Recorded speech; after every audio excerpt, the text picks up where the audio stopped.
ఒరేయ్ అది మామూలు చిచ్చుబుడ్డా లేకపోతే పెళ్ళే చిచ్చుబుడ్డా? పెళ్ళేది కాదన్నా, మామూలు చిచ్చుబుట్టే. ఓ ఓకే ఓకే, కాల్చుకో. హ్యాపీ దివాళీ చిన్న. హ్యాపీ దీపావళి.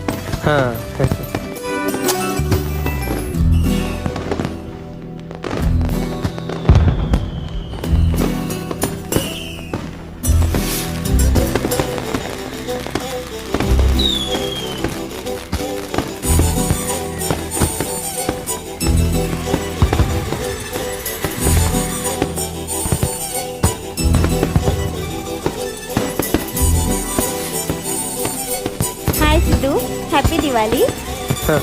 హ్యాపీ దివాళీ అండి జన్నీ గారు. మీరు ఈ చీరలో సూపర్ ఉన్నారండి. Thank you so much Siddhu, నువ్వు కూడా బానే ఉన్నావులే. అబ్బాయిలు ఎలా ఉన్నా చూడరు, కానీ అమ్మాయిలు జస్ట్ ఇలా నడుము ఊపితే చాలు.